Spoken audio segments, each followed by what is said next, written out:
is going on, Love Tribe? Welcome to the show. If this is your first time joining us, thank you so much. Welcome. And if you are an avid listener, I don't know what other word to describe it. Long time listener. Thank you for coming back and listening to another episode. Yeah, it seems like there's over 10,000 of you now that are subscribing.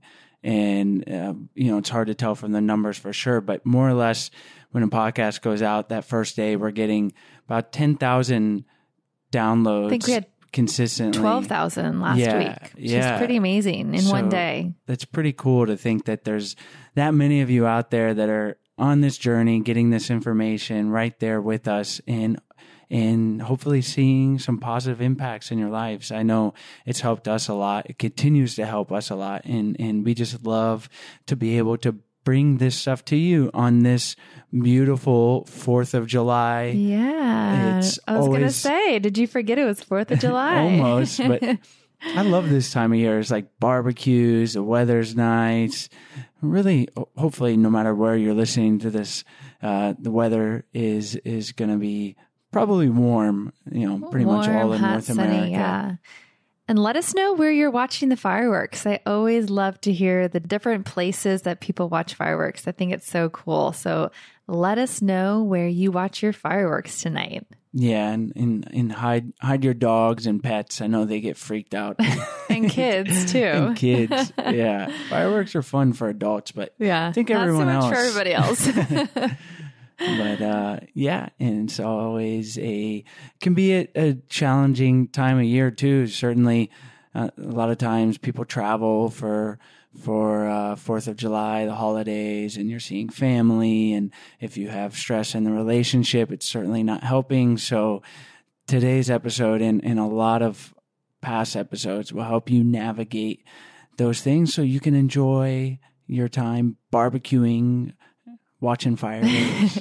And like Chase mentioned, because it can be a stressful time in our relationship due to travel and everything, in today's show notes, we'll link to some of the past episodes about managing stress or anxiety in the relationship. And hopefully, if you're in that situation, those episodes will help you as well. In today's episode, we welcome Dr. Ryan Howes, and Ryan is a clinical psychologist in California and writes for Psychology Today and Psychotherapy Networker magazine. And I thought this was pretty cool and interesting. He is also the founder of National Psychotherapy Day, which Sarah just looked up is when is it? September 25th. Yeah. We're going to put, this is obviously before that, but I thought it'd be cool to put it out on that day that he founded on that day.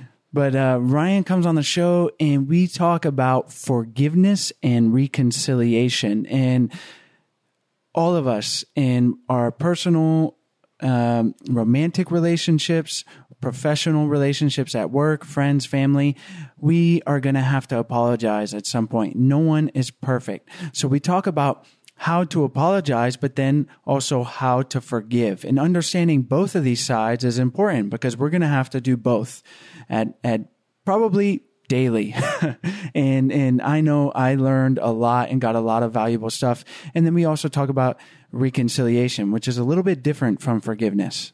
And one thing I learned that was pretty fascinating about forgiveness is there are tons of benefits. So not only are you going to be feeling better inside, but there's mental health benefits, lower blood pressure, health benefits. So there is a lot of benefits of learning how to forgive. Yeah, it's an important skill to learn. And obviously, a lot of our listeners are adults. When we talk about it, it's like these things do not come innately. And forgiveness, if you learn it when you're young and learn how to apologize, great. But it's still going to be hard to do. And if you don't know these steps, I didn't know these steps to go through, it can facilitate that process and make it a little bit easier and faster sometimes. And this episode is kind of a good prelude to next week's episode, which is about rebuilding trust. So these are kind of the foundational steps to forgiveness. And then, of course, reconciliation, if, after that as well. But then also the next week's episode is about rebuilding that trust, which can take years, as Ryan says. So keep a lookout for that episode too, next week, where we discuss kind of the next phase. And as always, we appreciate you guys listening and enjoy today's show.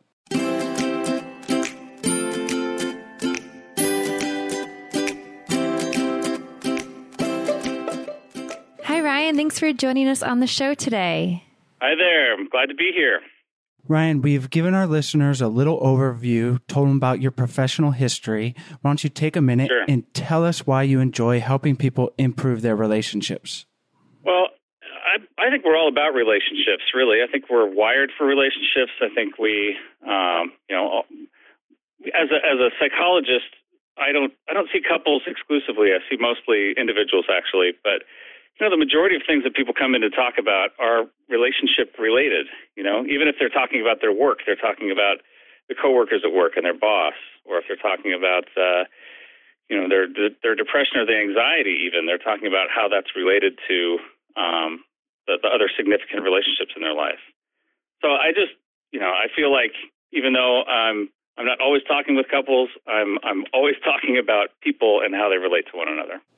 That's interesting that you say that, because I always feel like this podcast is focused on improving people's relationships, but we could just change the name and say it's a business podcast to help you, navigate the workplace, and pretty much everything besides the romantic stuff, which is not an incredibly large portion of this podcast, would apply. So, and it's interesting that the individuals that come in, most of the time it's about relationships, and we are wired for it, and it's a huge part of our lives. And today's topic is one that is going to help people in relationships or not. And that is the topic of forgiveness. And you had a great article where you talk about forgiveness and contrast that with reconciliation. So why don't we jump in and talk about forgiveness? Why is it so hard to forgive? Okay. Well, first, I'd like to just to say that when having this discussion, it's actually pretty important to define our terms a little bit, because for whatever reason, the idea of forgiveness, the topic of forgiveness, gets a little confusing for people, because they kind of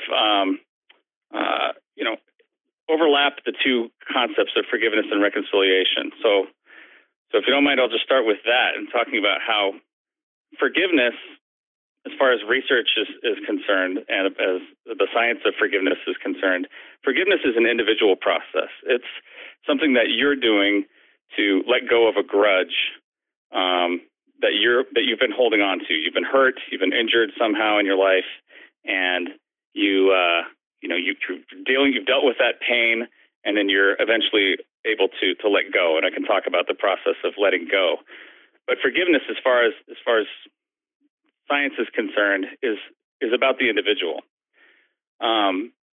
Reconciliation is the other term that we use. That's more about the relationship. That's more about how do we rebuild and get reconnected with the other person. And that's not that's a more complex issue, but it's not the same thing as forgiveness as far as science is concerned. Does that make any sense? Absolutely. And like you said, important distinction, and forgiveness, it can be so empowering because it doesn't require the other person. And we certainly want to talk about reconciliation, because for the health of a relationship, that's going to be important. But let's focus in on forgiveness and just how we can start that process internally. Yeah, absolutely. So in doing a bit of research and work, work clinically with my own clients, and then reading up on a lot of different researchers who've looked at forgiveness, it seems that there are kind of four elements that tend to arise that I've noticed that are kind of prerequisites for forgiveness. Four things that kind of have to take place in order to forgive. And again, this is an individual process. So imagine some slight that you've had, something that went wrong in your own life, someone who hurt you, and you're trying to forgive that, forgive them. And the first thing is an understanding of what took place. Just kind of having a cognitive knowledge of what actually happened here. If someone was, someone got angry with me and punched me out of the blue, or someone, broke my heart or stole something from me, just to understand what is it that actually happened. And sometimes that can be a very difficult part, because people don't always understand, why did this happen, or what actually took place. That could take a bit of time. You have a question there? Yeah, I didn't want to interrupt you, but I was curious. You mentioned some people have trouble understanding what took place, and it's interesting. Like, obviously, we all experience our own reality of things, and it might be different than what actually happened. So, during this stage, can the person that's trying to forgive ask, depending on the situation, but ask, hey, this is the way I felt like this went down, and was that your experience? And to kind of get a good gauge on how they were perceiving what actually happened? I think if they have that kind of relationship with the other person where they can ask, sure. And again, if this is a married couple, certainly, you could ask that other person. But if this is a stranger or someone who went to prison for their crime or something like that, you might not be able to just sit down and have that conversation with them. The most important thing is that you have a framework. You have something that says, okay, here's why this happened. Here's what I understand. You have a reasonable framework to kind of hold on to say, this is what took place and this is why. Yeah, it's a good place to start. Yeah, it's a place to start. So an understanding. The second part is the ability to express the emotion. So, and a lot of times people want to leapfrog this. They don't want to get into the emotion, maybe, or they don't want to feel the feelings of it. But it is important for you to be able to feel the hurt, feel the sadness, feel the fear or the anger that you have about being, transgressed in that way. And again, this is something that you can do individually. It's not that the other person needs to hear this necessarily, just that you need to be able to get it off your chest. And people do this in a number of ways. They could, scream and shout, or they could write a, strong letter, or they could paint an angry picture, or play angry guitar, or whatever it is that you do to express your emotion. There needs to be an expression of that to get that kind of off your chest and kind of out of your system. I like the angry guitar. Or drums, bang on some drums. But yeah, I think we tend to suppress those feelings. Or I know I tend to maybe judge myself. Like, hey, I shouldn't be so angry about this transgression. Why am I letting it bother me? Rather than just being like, recognizing those feelings and then moving forward from there. Yes, exactly. We in psychotherapy, there's some folks who will use a technique called the empty chair, where you just imagine the person that you're angry at sitting in the chair next to you or sitting across from you, and you just let them have it. Here's all the things I wanted to say to you. If you can actually say that stuff to the person, again, if it's a friend or a family member or someone close to you, then maybe you do let them have it, right in front of you. But again, if that's not possible, there are other ways to express it, and I think that's a really important part. And again, a lot of people want to avoid that part because, it feels uncomfortable. It's physically uncomfortable to feel all those emotions sometimes, and a lot of people just want to say, how many times has someone been hurt and they say just immediately, oh, no, I'm fine. It's okay. I'm over it. Don't worry about it. That's just because they want to jump through that process. They don't want to feel all of those difficult feelings along the way. So we have understanding why it happened, or at least having a framework for why it happened, and we have expressing the emotion. And then the third part, I think, is important as well, which is rebuilding safety, which is, if you've been hurt by somebody, you need to have a reasonable amount of assurance that that act won't happen again. Again, it's not 100%. We're never like 100% safe from ever being injured, but you need to have some sort of a reasonable assurance that won't happen. If it's with your spouse, that might be a promise from them saying, you know what, I'm sorry I did that. I won't do that again. If it's somebody else or if that's not possible to make that promise, maybe it's you making a decision that you're not going to put yourself in that situation again. You're not going to allow yourself to get hurt that way. Or you're going to have a different retort. If you were hurt physically, maybe you're going to take a physical self-defense class so that you are better able to protect yourself next time. So all these things are ways that we rebuild safety to kind of leave ourselves a little less vulnerable to that same injury happening again.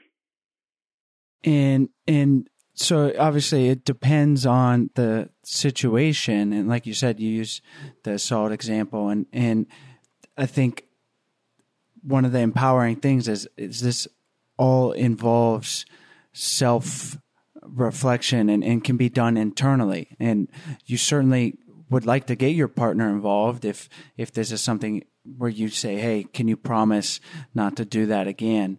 But if maybe that's not possible, or it should always be possible with your partner, but you can initiate that stage and ask for that promise from them. Yeah, exactly. And again, it's just so that you can feel like, okay, I have a reasonable assurance that that's not going to happen. And if you've gone through these things, if you kind of have a framework for understanding why it happened, if you've been able to express some of the emotion, and if you have some sense of rebuilt safety, then we get to this fourth part, which is letting go. And letting go is, people sometimes think of this in more spiritual terms, but I actually think of this as very practical. Letting go is making a decision that you're not going to hold this grudge any longer. You're not going to hold this over their head any longer. So if this is a spousal relationship, that means you're not going to pull this out of the knapsack and beat them over the head next time you're losing an argument. It means you're not going to dwell on these thoughts and feelings any longer. You're going to say, I'm doing my best to just say I'm not going to dwell on this anymore, and I'm going to let it go. And I feel like you're not able to really get to that point of letting go until you've done the first three phases. What if somebody just can't let it go? Is that a big sign that they need to go back to step maybe 1, 2, or 3 and focus on redoing them again? Or is there a specific step they need to focus on more than another to be able to let go? Well, I think that's a great question. And I think it's about one of those 3 stages. It's about, how could I let go if I don't feel safe? So I need to do something. If the perpetrator is living in the house and I don't feel like I'm protected or safe from him, then it is going to be hard to let go, and you need to rebuild that safety or find some way to resolve that. Or if I haven't been able to fully express what I'm feeling about this, then then it's going to be really hard to let go, because those feelings are going to come knocking on the door every time you see this person. Or if I don't really understand why it happened, then it's going to be hard to let go either. So that's why I say I think these 3 phases, and it could be any one of them for a person, that you need to kind of go back and process before you're able to let go. These are great stages to consider when trying to forgive. And one thing that helps me, and not necessarily in our relationship, because I'm not just complimenting Sarah here, but there's not too many things I have to forgive her for. But like if I get cut off in traffic and I get like this internal sort of rage and I go to reactive brain, if I can think that person did not have bad intentions, so I could apply that to my partner. I could apply that to the person that cut me off. They did not purposely cut me off, just like my partner did not purposely try to annoy me, hopefully, not every time, and that to me can really help jumpstart that forgiveness process. Mm-hmm. I think that's a great example, right? So there you are, you're cut off in traffic. Maybe in the moment you need to express, this person cut me off. But then you try to understand, all right, why did this happen? Was it really malicious? No, they're just trying to go where they're trying to go, and maybe they weren't paying attention completely. Okay, I understand that. You can understand why it happened then. It wasn't a personal attack against you. It was just driving. And then you rebuild some safety and say, okay, I'm going to just, I'm not going to follow so close to the car ahead of me. And I'm just going to be a little more aware of the drivers around me. And then you can let it go. And kind of another way of saying it too, like with your partner is giving them the benefit of the doubt. I think and we've talked about this on the show before, but if we go around like thinking your partner's out to get you, and sometimes if you're in a rough patch in your relationship, that's kind of the way we might feel, right? And then and then you're just more likely to think that they are intentionally trying to hurt you, but instead just being like, you know what, give them the benefit of the doubt. They weren't trying to do that, or maybe they had a bad day. It's just a valuable reframing of everything. It is. I definitely agree with that. It's a valuable reframing. You're giving them the benefit of the doubt, and you're recognizing that everyone makes some mistakes. And I guess you want to be extending the same grace to others that you hope they would be extending to you, right? Exactly. And so we've talked about forgiveness here, and you've given us these great stages. Are there any other important things that we haven't gone over before we talk about reconciliation? Well, yeah. So just a couple other things just about the benefits of this. I mean, if you take a look, there's been a lot of research done on forgiveness and about the benefits of not holding a grudge or letting yourself drop a grudge. And the benefits are wide-ranging from, lowered blood pressure to, decreased, smoking and drinking activities, just all sorts of mental health and physical health benefits that come from someone who's able to let go of this. There's a great quote from one of the first people who really wrote on the topic. His name is Lou Smedes. He said, "To forgive is to set a prisoner free and discover the prisoner was you." And I love that quote because it's saying, look, we're not just letting the other person off the hook here. We're not forgetting what happened, or we're not ignoring the fact that there was an injury that occurred, but we're dropping the grudge because really the only person who is suffering from the grudge is you. That's a great... So yes, by forgiving, you're setting that prisoner free. Yeah, and what a great perspective to have, because I'm just picturing like the symbolism of like a car going through the mud, and that's you, and you're just going through and you're collecting all these things and of these grudges if you're not letting them go, and that's just going to bog you down, right? And you're just going to get bogged down and get stuck rather than just move forward and look, easier said than done, but if you start using these tools, giving people the benefit of the doubt, you're gonna to carry on my metaphor. The mud is gonna come off the tires, and you're not gonna get bogged down and stuck, right?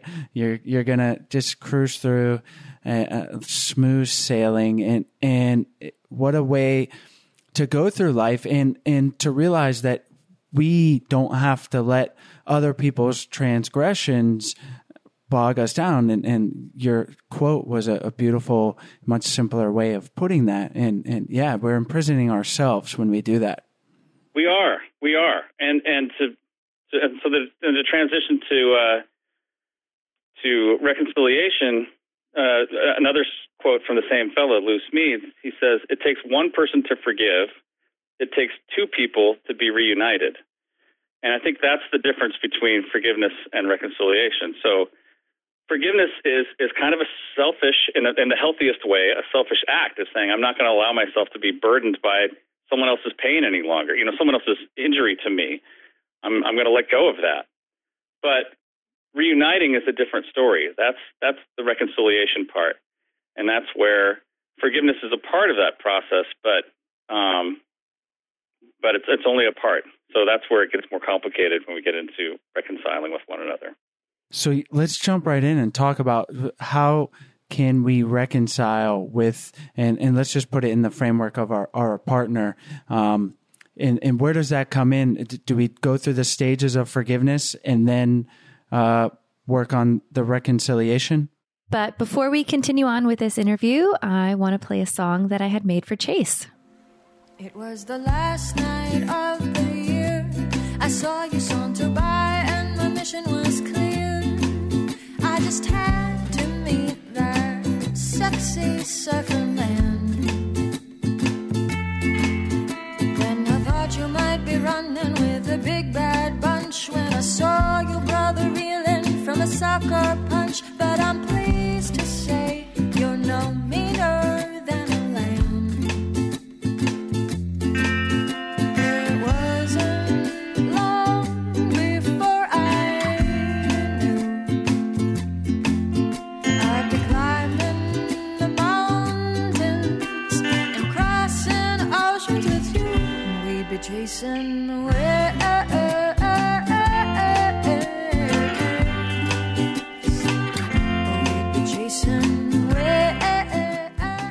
That is so cool. It sounds like it could be on the radio, maybe. It sounds great. And it is such a great gift because it's really personal. It's really cute. She mentions how we made a little water monkey. That's our daughter, Stella. And Water Monkey is the name of our business in Florida, where we take people paddleboarding. But it's just so personal and it sounds great. It's almost, it's like kind of got a Jack Johnson feel. And we love the song. And it's just such a great gift.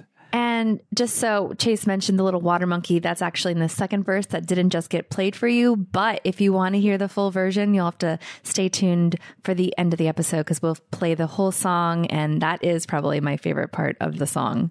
Yeah. And it's just, there are obviously a lot of things you can get for someone, chocolate, flowers, those are all nice, but this is so unique. It's basically a poem, a song, and it's beautiful. And like I said, it sounds great. So it's just a nice thing to have, especially the first few times you listen to it. It's a really special, unique gift. And the process of creating the song was so easy. I just answered a few questions about our relationship and told the songwriter how I wanted the feel of the song to be. And it came out just like this. So it was so easy and it was perfect. And I feel like it relates to exactly how I wanted to express my love to Chase. So we hope you guys get one as well for your partner. It's a great gift for birthdays or anniversaries. So you can go to songfinch.com and enter the promo code I do. That's songfinch.com, promo code I do, and you can get 10% off your song. Again, that's songfinch.com with the promo code I do. Today's show is sponsored by Babbel.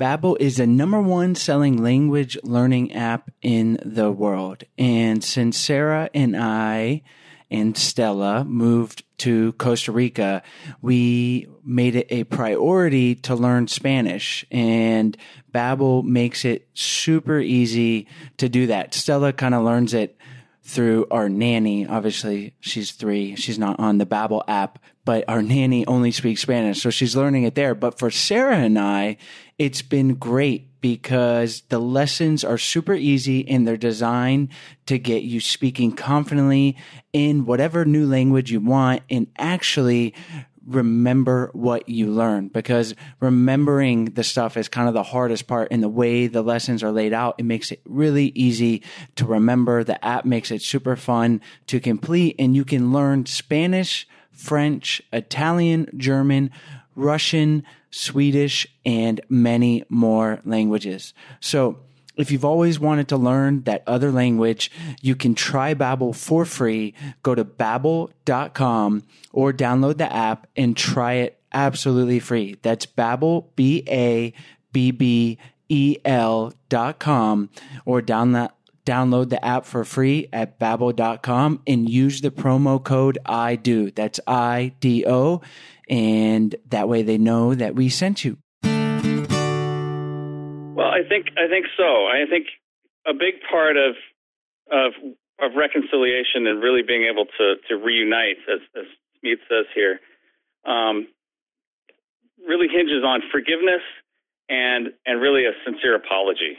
And an apology isn't just a one-time statement necessarily. It's something that maybe has to take place over time, where someone is really showing, I see what I've done to hurt you, and I feel badly about that, and and taking practical steps to make sure that doesn't happen again, because I don't want that kind of pain in your life. So an apology is a big part of this, and we've had a lot of apologies in the public in the last year, and a lot of them are scrutinized because it doesn't really include they don't really include the personal component of this. It's like, oh, I understand what your actual pain is, and I am sorry that I caused that pain to you.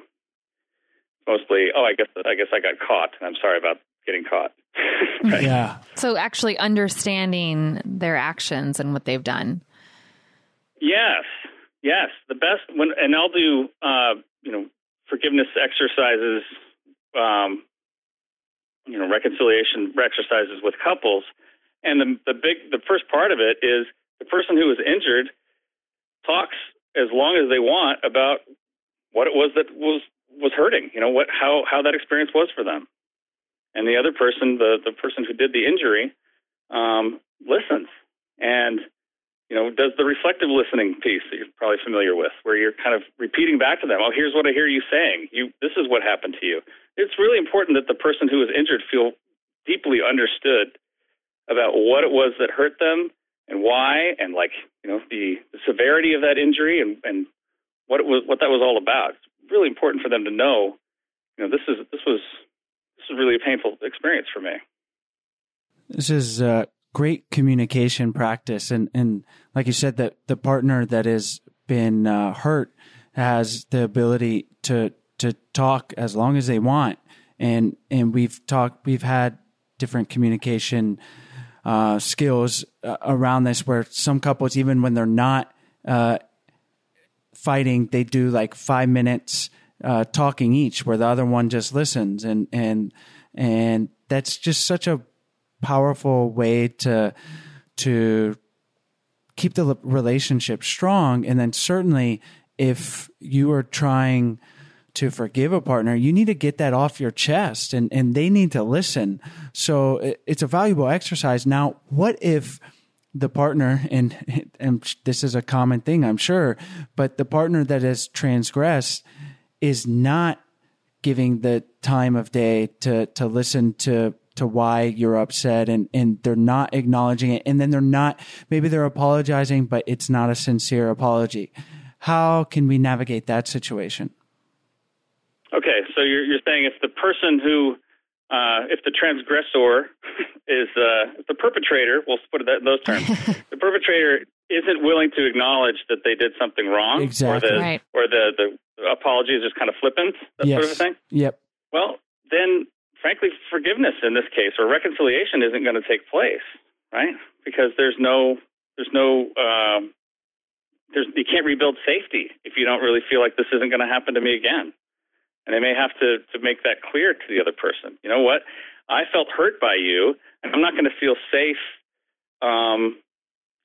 opening up to you any longer. I might not feel safe sleeping in the same bed with you for a while. I might not feel safe until we can really process this and work this through.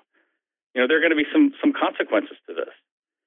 And I think that's an important part of the discussion. It's like, well, what if this reconciliation doesn't happen? The relationship suffers. And let's show just exactly how this relationship is going to suffer, because we're no longer, I no longer feel safe to be open and vulnerable with you. So we need to take some steps to make that happen.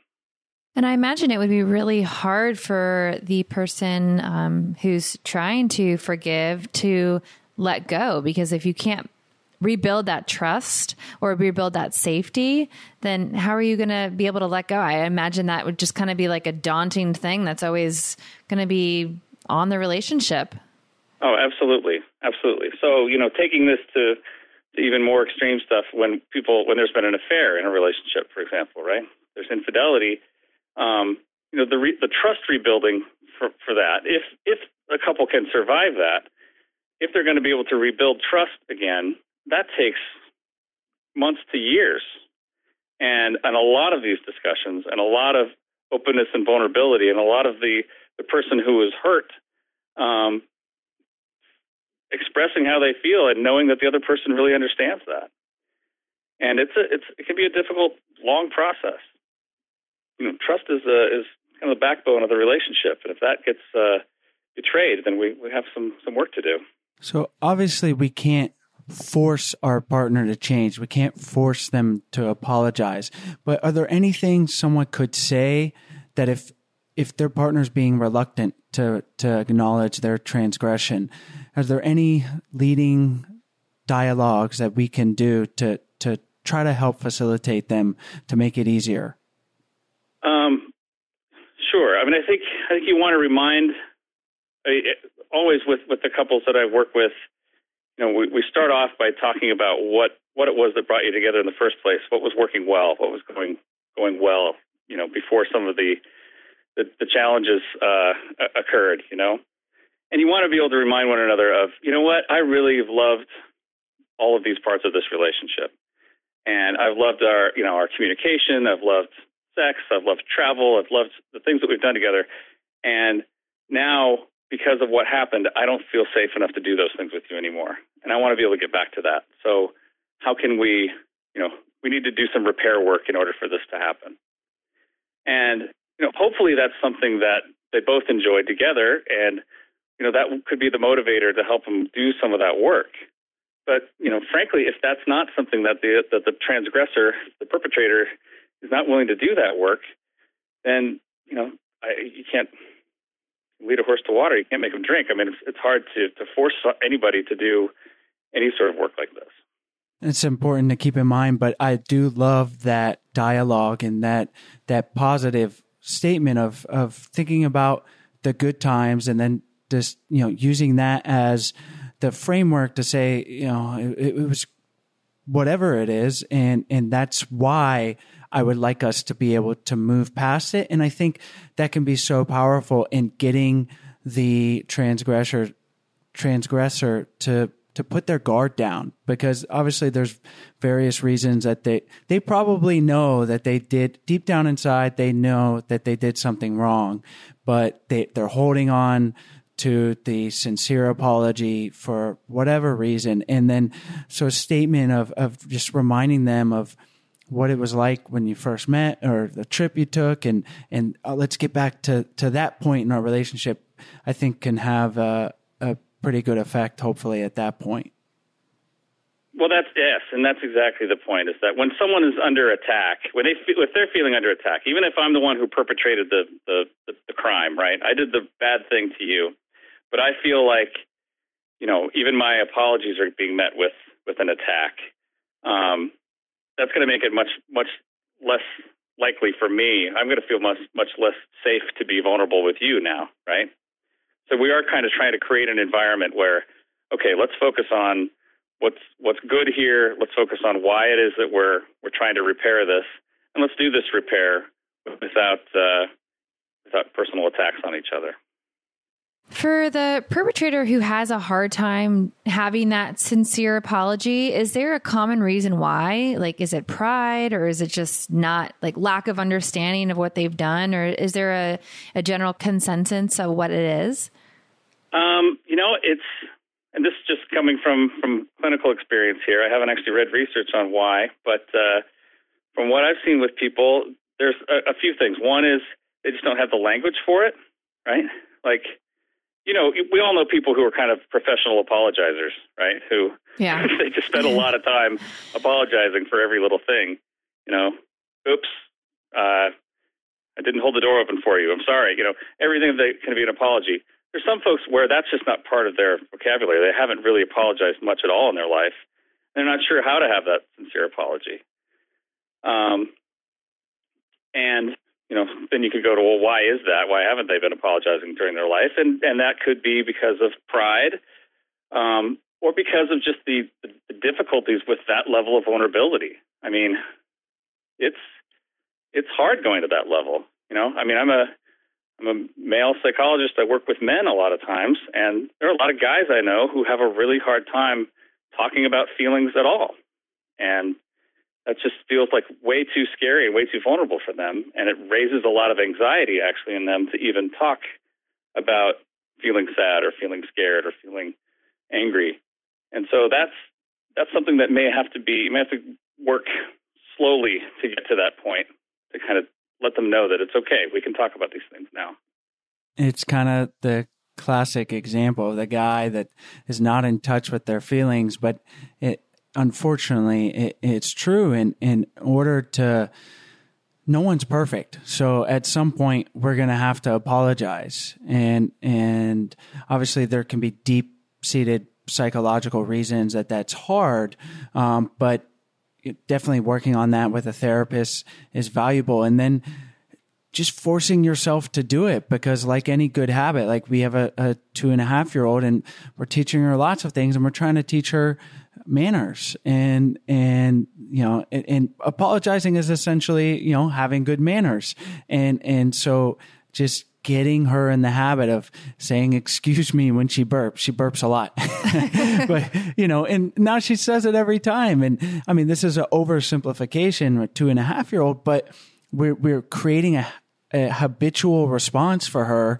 And so if apologizing, it might not be ingrained in you, you're an adult now. And so it's not going to happen overnight, but doing the work, and it will become easier, and you're going to navigate your relationship with a spouse or at work or friends.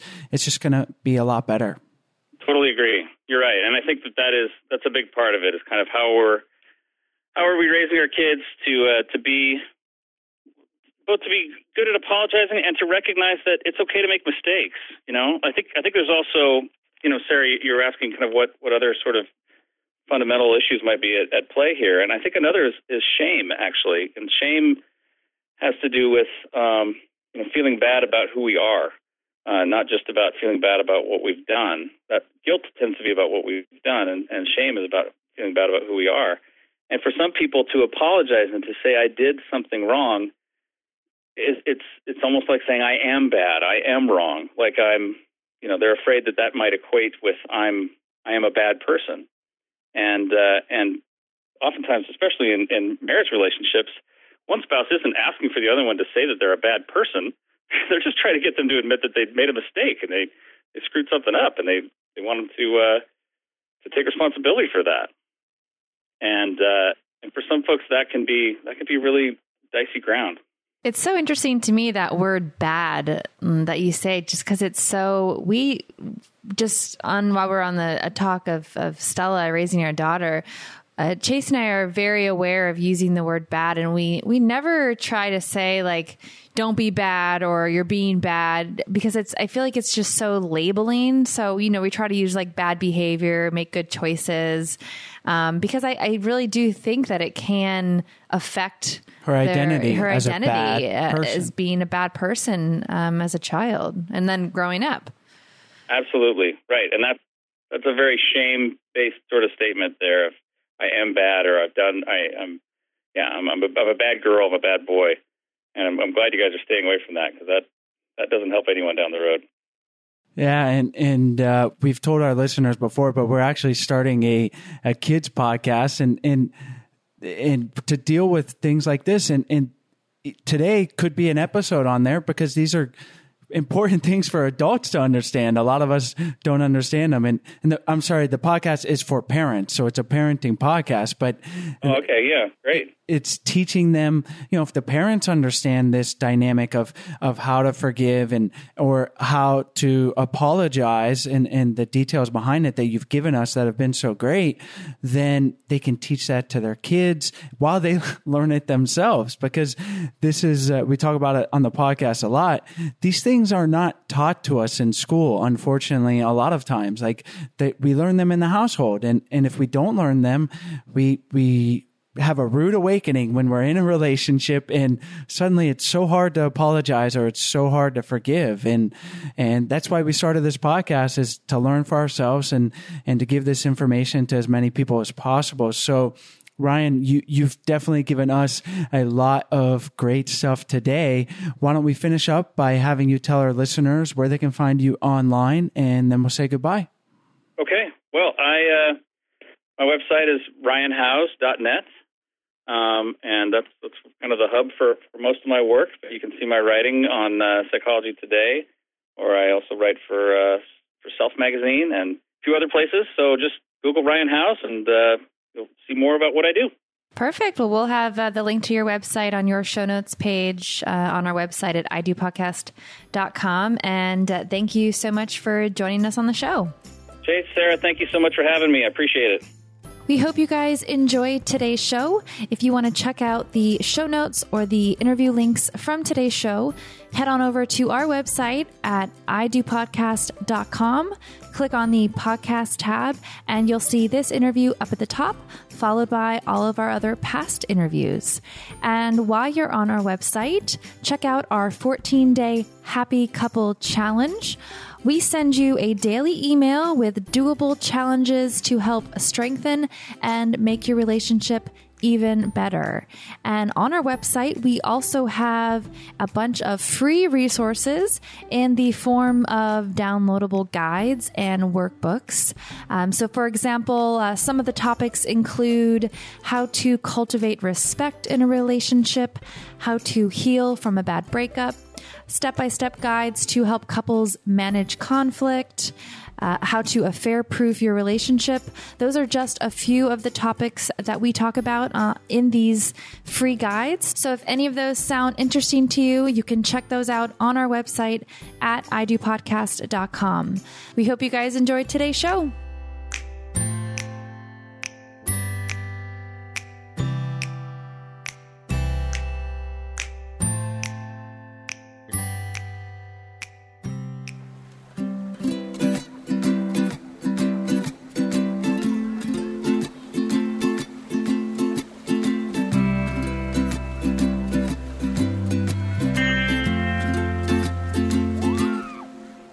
Was the last night of the year. I saw you saunter by and my mission was clear. I just had to meet that sexy surfer man. Then I thought you might be running with a big bad bunch when I saw your brother reeling from a soccer punch. But I'm pleased to say you're no meaner than a lamb.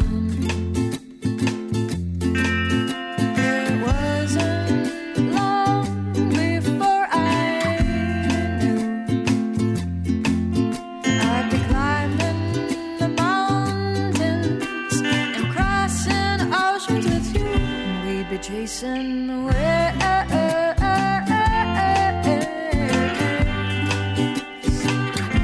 we'd be chasing away,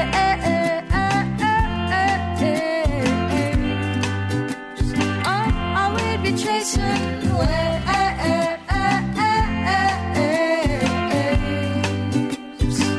we'd be chasing away.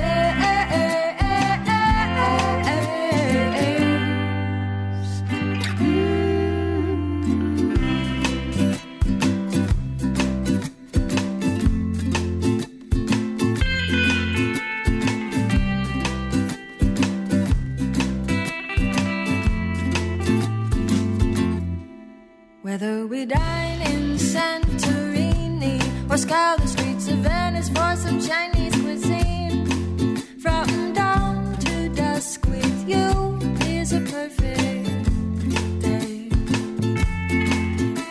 And just when I thought I couldn't be more lucky, we made our own perfect little water monkey. Oh, I can't imagine life any other way.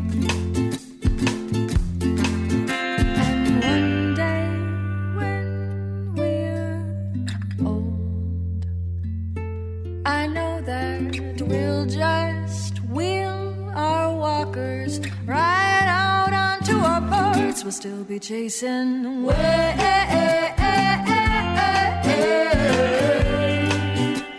Oh, we'll still be chasing waves.